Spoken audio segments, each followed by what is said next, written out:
Yate She Lani Tsinnajinnie Inishia, Kea Dana F Dana Nishla, Touchini Bushichin, Kea Dana F Dana Dasha Che, Tsinnajinnie Dashanali, Not Niljin Dan Nasha.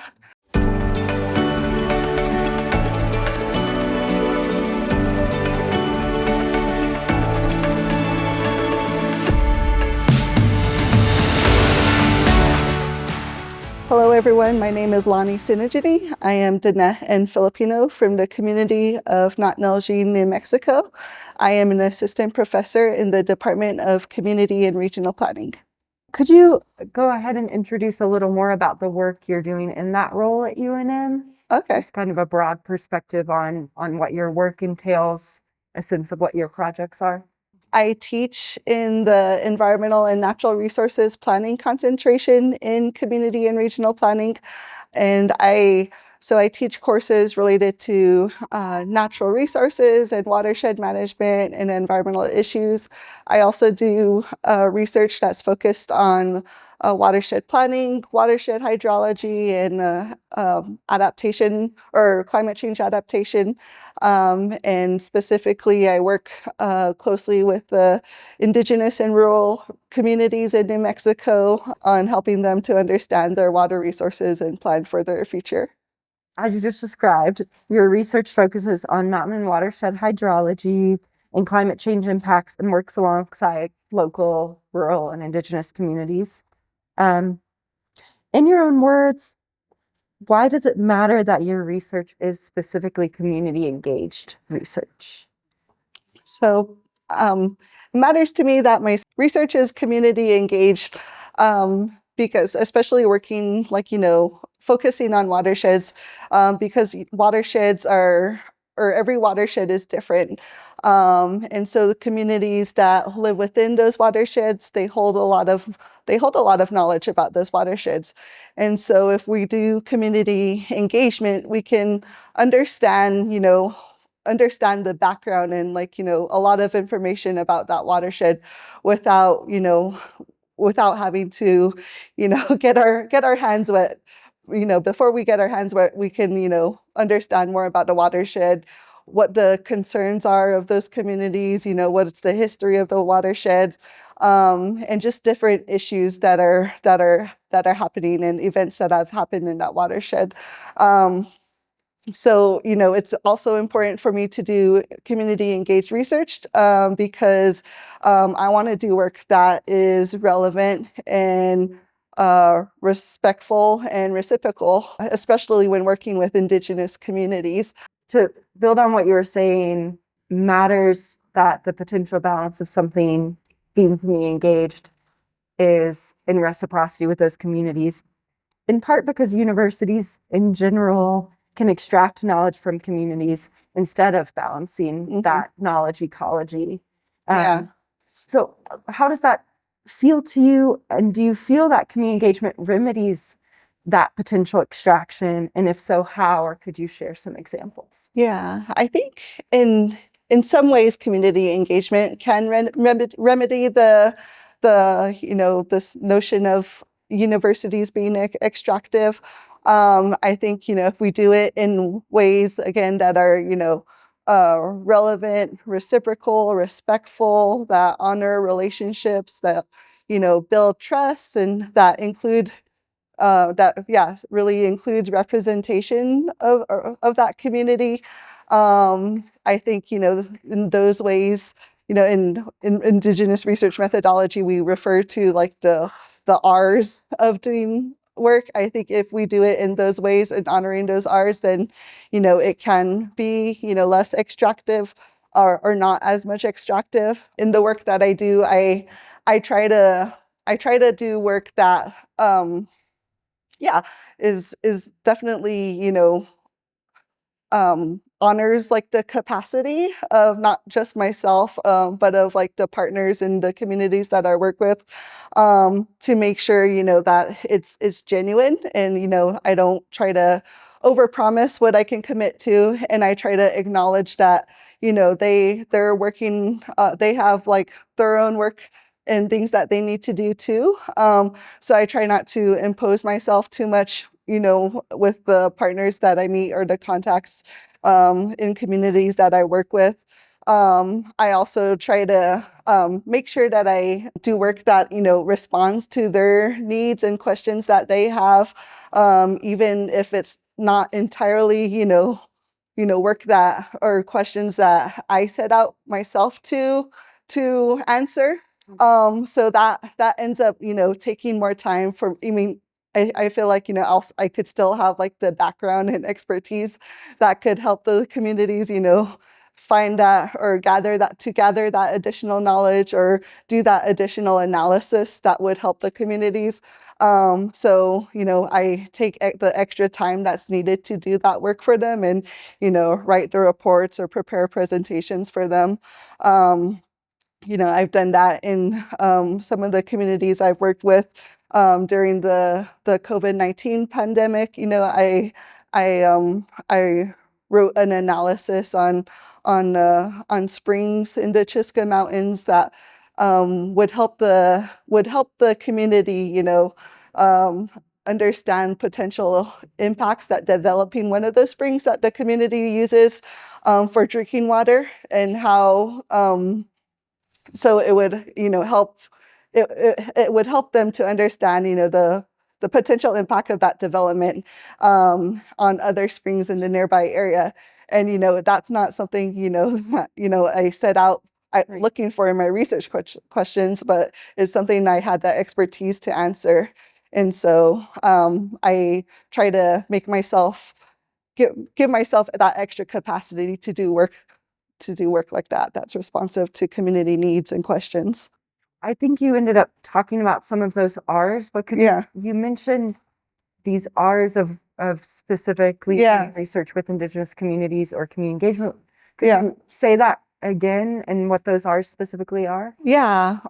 So there's, respect, responsibility, reciprocity, relevance, um, representation, and a lot of like, Indigenous research methodology. They're known as like the 4 R's or the 6 R's, and in some cases 7 R's. But just making sure we do, work that's meaningful to communities and not just to us as researchers. You started to get into some examples of the work that you're doing. Could you give an additional example of a project or partnership that has been especially meaningful to you? Yeah. And maybe keeping in mind if someone were to see this and really not know about you and the communities you're working with, what the parts that make that meaningful. Mm-hmm. Yeah. Yeah, so I'm mostly excited to be able to work with the Navajo communities and my home community of Torreon. Through my master's work at UNM, I started working with the Navajo Nation Water Management Branch to understand how snowpack varies in the Chiska Mountains. And this led to work that branched into my dissertation at New Mexico Tech, where I continued that relationship with the Navajo Water Management Branch to understand how streamflow responds to snowpack variability and different perturbations related to climate change. And then, that just, led to additional work that I continued with the Chiska Mountain, with the communities in the Chiska Mountains and with the Navajo Nation Water Management Branch.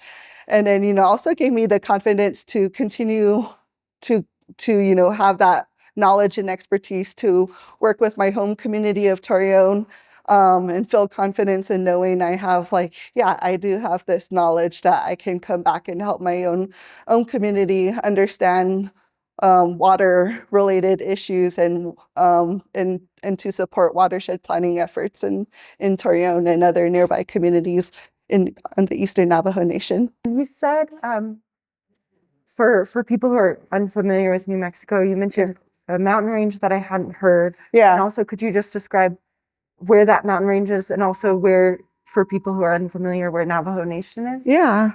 So the Navajo Nation is the largest tribe in the United States, or it's the largest federally recognized tribe in terms of population and land base. Our reservation or our land, our homelands, it spans, across Arizona, New Mexico, Colorado, and Utah.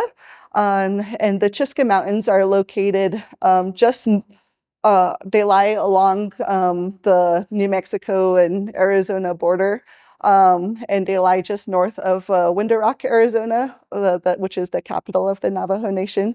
And the Chiska Mountains are, the main source of where, perennial, or the only place where perennial water, perennial streams flow along in the Navajo Nation. So it's an important, like, an important, like, a source of, like, watersheds where we do, like, the Navajo Nation does, manage these streams entirely themselves, by themselves, yeah, and with, in conjunction with, like, the land, the people who live on the land. Yeah. You've already been talking about this, but of course, community engaged research can take longer or project scope can change. You talked about that Yeah. in partnership with the community. Is there anything you wanted to add about that? Or you could also address how you approach building trust and working alongside communities, some of the methods of that, or some of the Yeah. things that you were expert Hmm. in doing that. Yeah. I think, yeah, for me, I've had to navigate being able to do work with communities that where the questions I ask are, community led and not so much, like science, like trying to led by, building the knowledge base, or in like a specific science or in hydrologic science. And so, I've had to find, navigate the different, like, funding sources to do that type of work or to support that work. And I've, luckily been able to find, projects and proposals that, were really, supportive of that type of work, and where I was also able to still, contribute to, yeah, to general knowledge. And so, in the work that I've done with the Chiska Mountains, I've, applied for funding from that, builds off of previous work, or, builds from previous projects that I've done. And so that's something I'm also doing with, with my home community of Torreon, where, I I know that, the time it takes to continue relationships will last longer than, like, the funding timeline. So I try to piece out the work that needs to be done, so that, one funding source can cover this piece and another funding source can cover this piece, and that way I continue, like, growing and supporting those relationships. Are there ways in which you understand that your work studying adaptations to climate change has an economic impact, either long term or kind of in the present, in the short term? And if that question feels right, Yeah. could you share more about how community engaged research enables that potential economic impact or economic preparation? Oh, yeah. I mean, I haven't done any specific studies that ask what the economic impact of this in a particular community is. But, generally, because I focus on water, and, trying to, sustain our water resources through different challenges and transitions. I think, because we need water for a healthy economy. I think there's that general connection. But, for my work, the work that I'm focusing on now, it's work that, um, where I'm trying to, like, enable the power that communities have within themselves, or, help support the enabling. I'm not giving that power, but, help support, communities in understanding their power and being able to understand their knowledge of their own watersheds, and plan for the future, based on, like, what they know about their watersheds and their water resources, and what does that mean, in the long term. And I think that means, they'll be able to, hopefully, plan or create, develop plans so that their communities are, healthy and sustainable, and yeah, not, are, they're thriving economically in that way in their own terms. To you, why is it important to draw more attention to community engagement at UNM? What do you feel are the benefits that UNM's communities, staff, faculty, students, communities around UNM, what are the benefits of emphasizing community engagement? Yeah, I think, community engagement, like having UNM emphasize it, helps us to stand out, and shows, our, yeah, how we're really unique and different from a lot of other, universities and colleges, and how we're leading the way in this effort. And I think, it helps to make, learning relevant to our students as well, and see that we're not doing like entirely theoretical work. We're doing work that directly impacts our communities and the communities that they grew up. And so hopefully that motivates our students to do work that benefits communities as well. Building on that, even dreaming big of the work that you do or what you're aware of at UNM, what resources would you like students, faculty, staff, community, one of those, any of those, to be able to access in terms of community engaged research and learning? Yeah, I think, it would be great, for our students, here on the main campus to have more opportunities to do more place-based or land-based learning, to go, have, classes that are, built around, projects that are done in conjunction with different communities. And then it would also be great, if we expanded our capacity to, offer our classes remotely to communities, to rural communities, so that, community members who, can't make it to main campus can, access these opportunities and engage with us from within, their communities as well. And it would also be great, to have, resources for, faculty and other researchers at UNM to understand all the work that all the community engaged work that we're doing. So not only, if we want to start working and building relationships with other communities, we can, see who's done that work before, and make sure we're respectful of previous partnerships that have been done, and not like overtaxing the communities that have been, or yeah, that we have been engaging with. Yeah, and just continue to develop that relationship, and because when we go out and work with communities, people will remember specific names, but they'll also remember that we're from UNM, and they they'll ask us, like, oh, do you know so and so? We've done this work with them, and so we want to be. I think we should be cognizant of the previous work and other relationships that have been built, across UNM. Your work could seem to be both reactive and preventative, solving problems while also looking at potential problems. Mm-hmm.